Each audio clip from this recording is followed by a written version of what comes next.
The war in Afghanistan is rarely out of the headlines, but for some families, it's very close to home.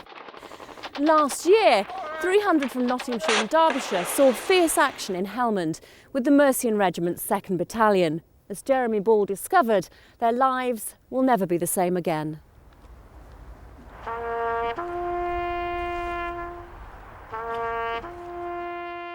This is the story of 3 soldiers who put their lives on the line. 3 soldiers who went to war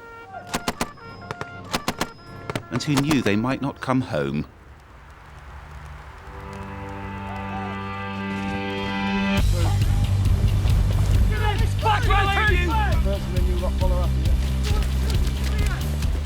September 2008, and the Mercians are training to go to Afghanistan just a year after they last saw action in Helmand.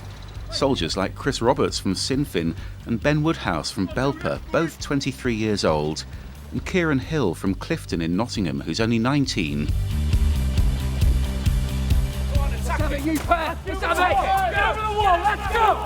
In the next few months, I'm going to see one of these men under fire from the Taliban. One of them's going to tell me how he was blown up by a booby-trap bomb, and one of them won't come home.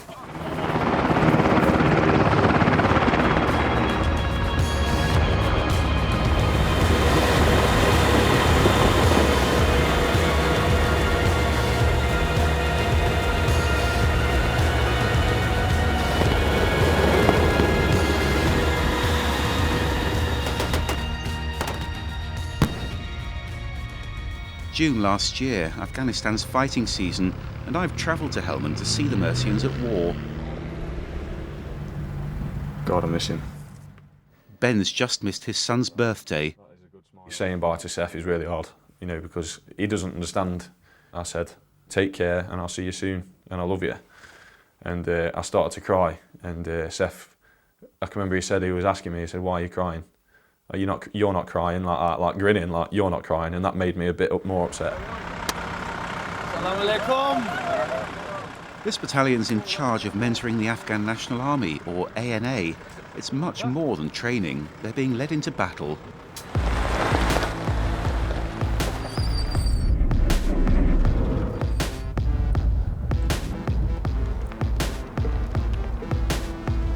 Today, Chris's team's patrolling into territory which the Taliban think they control. It doesn't take long to get a reaction.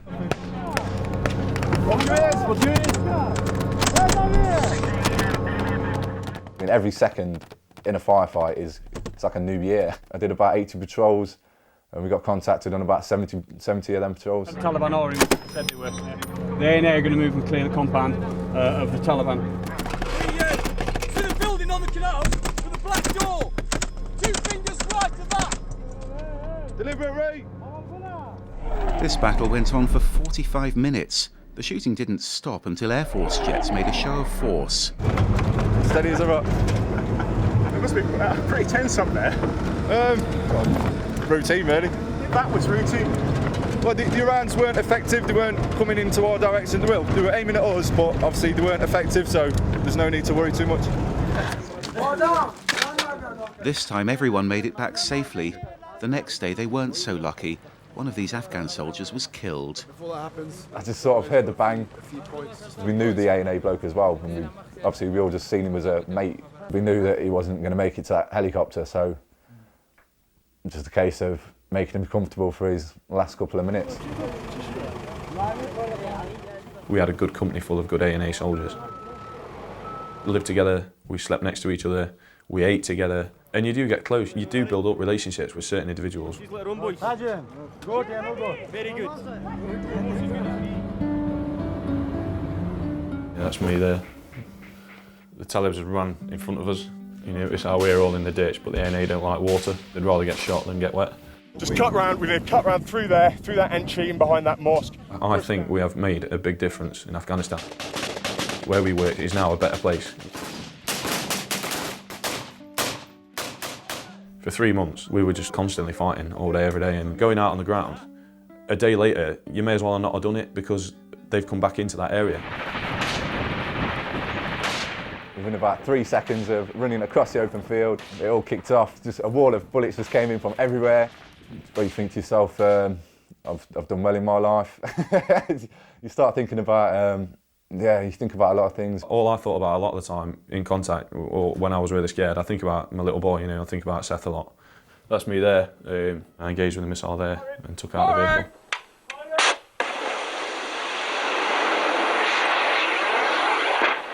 When there's rockets coming and there's rounds coming in around you, it's not very nice to think, right, I've got to stand up now for a couple of minutes. When you get back, you'll think, I nearly died there. I could have quite easily died. And just a short distance away, one of the Taliban's improvised bombs is about to claim the battalion's first victim. There was an officer from the army, and I just knew that he was either dead or really seriously injured. I just screamed when I found out. I just went in shock and I was just numb. There's a Father who's the source of comfort and consolation. Seal our hearts and those. So let's bow our heads to pray, recognising the presence of God with us in this place, and recognising that we grieve because we love. Kieran was a cracking lad. I mean, you only had to listen to him laughing, and it used to make you laugh. We're still professional enough to look at it and think, right, we've got to get this done for Illy, otherwise it was for nothing.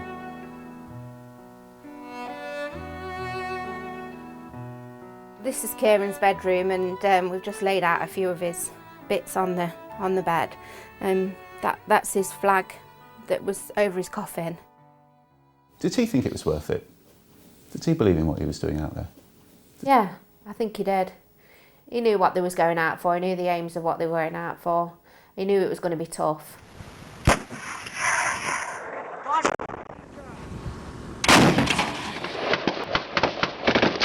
And for Kieran's comrades back in Helmand, the fighting was becoming more intense. Some of them were filming it on their own cameras. The Mercians were on the front line in Operation Panther's Claw, but Chris wasn't with them. After 8 years of active service, he's decided to leave the army. I've lost a lot of close friends, and suddenly when they go, you sort of think, well, if I can't put my life in their hands anymore, maybe it's time to not sort of do this job anymore. It was the end of September before Chris's comrades came back to an emotional reunion.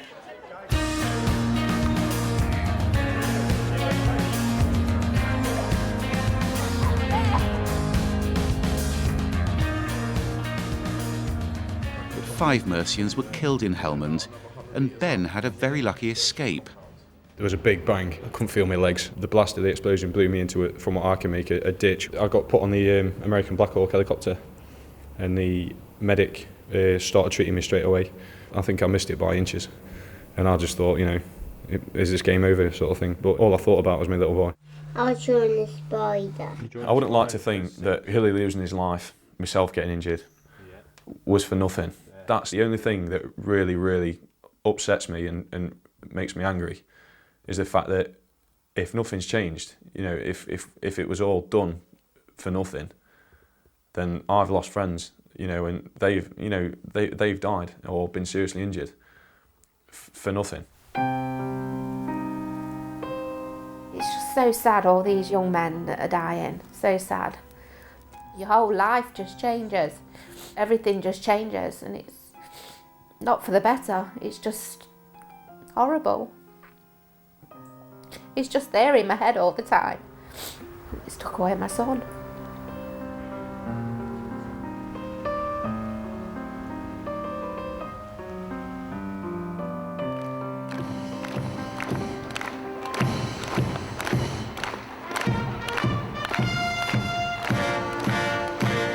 It's the best experience I'll ever have in my life.